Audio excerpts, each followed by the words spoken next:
You didn't cancel those plans because you were tired. You canceled them because the version of you that shows up at parties isn't really you. And you've spent years wondering whether that means something is wrong with you. You're not shy.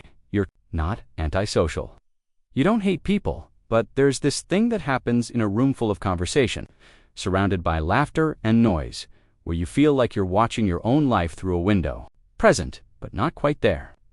And you come home exhausted from something other people seem to find energizing, and you can't explain it without sounding like you're complaining, so you stopped explaining. You started saying, "I'm just tired," because it was easier than the truth. But today, I want to tell you what the truth actually is. Sign 1. You don't lose energy from being alone. You lose it from performing. Everyone thinks introversion is about needing quiet. It's not. Not really. Here's what's actually happening inside your nervous system, and I want you to feel this, not just understand it. Your brain has a dominant neural pathway that runs through what researchers call the acetylcholine network. It's longer, it goes deeper. It loops through the areas associated with memory, planning, introspection, and self-referential thought. Every interaction you have gets processed through more of your brain before you respond. That's not weakness, that's depth, but depth has a cost. When you're at a social event, especially with people who don't really know you, there's a version of yourself you have to run like software. The version that laughs at the right moment, that keeps conversation moving, that performs ease, even when you feel none of it. And that performance, that sustained gap between who you actually are and who the room needs you to be, that's what drains you. It's not the people. It's the pretending. You are not exhausted by the world. You are exhausted by the distance between yourself and the world. Sign 2. You have entire relationships inside your own head. There are conversations you've had 100 times that no one else knows about. You've already rehearsed how a difficult talk would go. You've thought through someone's pain more carefully than they've thought through it themselves. You've written the message you'll never send. You've had the argument, resolved it, and felt the grief of it, alone, in the dark, a single word spoken out loud. Psychologists call this rich inner simulation. Your default mode network, the part of the brain that activates when you're not focused on a task, is unusually active. It doesn't go quiet. It narrates, revisits, it rehearses futures that haven't happened, and grieves losses that haven't occurred yet. Other people find this strange when they find out. Why didn't you just say something? But that question doesn't make sense to you, because in your mind, you already did, hundreds of times. The inner world is not a substitute for the outer one. For you, it's where everything real lives first. Sign 3. Small talk doesn't bore you. It frightens you. And here's the part that's hard to admit. It's not that small talk is beneath you. It's that you don't know how to be small. You don't know how to offer a version of yourself that is only surface. So when someone asks, "How are you?" and they mean it as punctuation, not a question, you freeze. Not because you're awkward, because you're incapable of the performance of not caring. You feel everything too specifically. Someone's tone, a pause that lasted 1 second too long. The way a person looked away when they said they were fine. You cataloged it without trying to, and now you're carrying information about this person that they didn't intend to give. And you don't know what to do with the weight of it. Social neuroscientists have found that highly introverted people show greater activation in the mirror neuron system during casual interaction. They're unconsciously modeling other people's emotions even during low-stakes exchanges. You're not in a conversation. You're inside the conversation.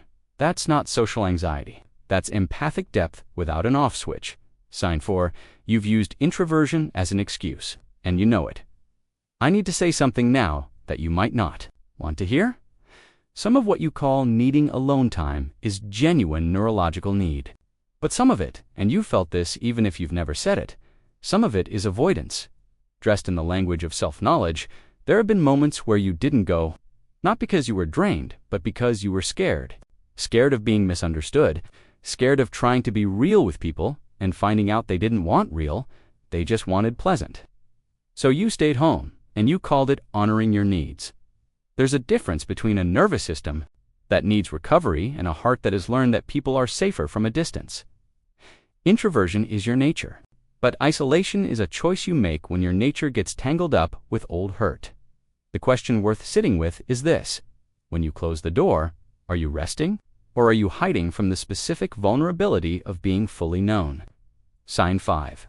You connect deeply or not at all. You don't have acquaintances. You have people you've told things to that you've never told anyone, and people you've said hello to for 3 years and still don't really know.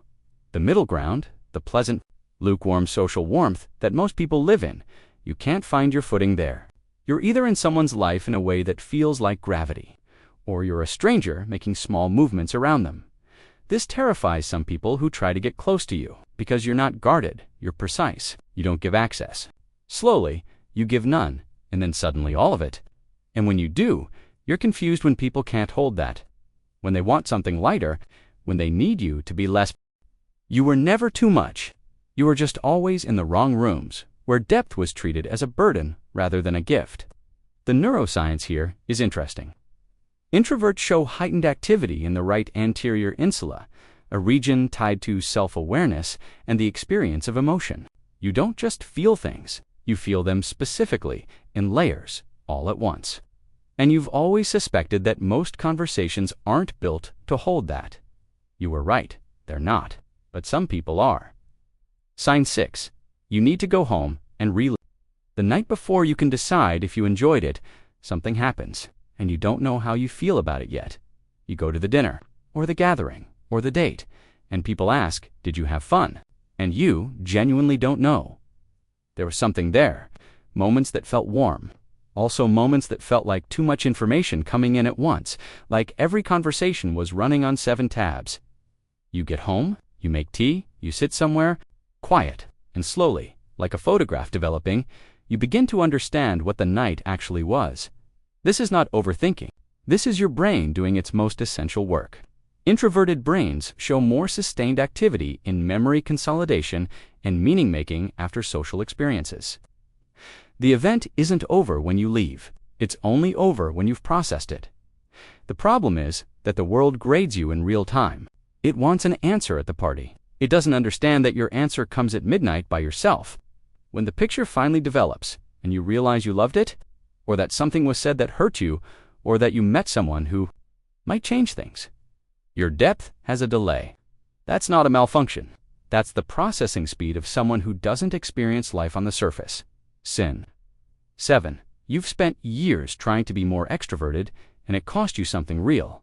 There was a version of you who tried, who said yes to everything, who drank a little more at parties so the performance felt easier, who got louder when the room expected loud, who smiled until it didn't look like a performance anymore, even when it was, who built a whole life around being palatable.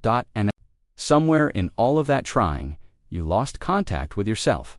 Not dramatically, just slowly. The way a voice gets quieter when no one seems to be listening.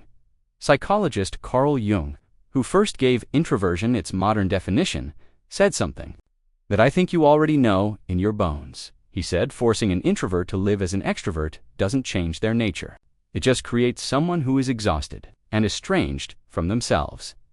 The exhaustion you've been carrying, some of it isn't the world. It's the cost of the gap between who you are and who you've been performing. The noise you've been trying to match was never your frequency. And somewhere underneath all that effort, your real voice has been waiting quietly for you to come back to it. Who you actually are. I want to leave you with something. You are not someone who loves people less. You are someone who loves them more carefully, more specifically. You notice what others walk past. You hold space for things other people release too quickly. You think before you speak, and when you finally do speak, what you say tends to matter.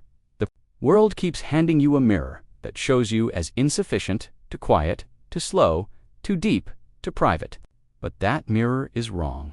It was built by and for people whose nervous system runs on a different current than yours. You are not a broken extrovert. You are a complete introvert who has been living in a world that doesn't yet know how to receive you.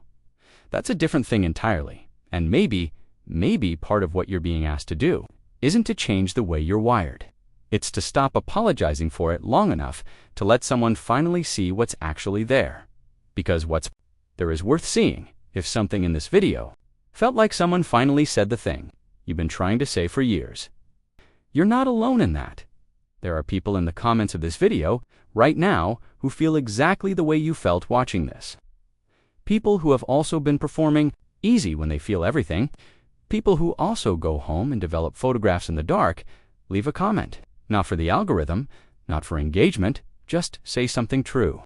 Even one sentence, because sometimes the most powerful thing an introvert can do is let someone else know, I'm in here, I'm real, and this is what it's actually like. I'll see you in the next one.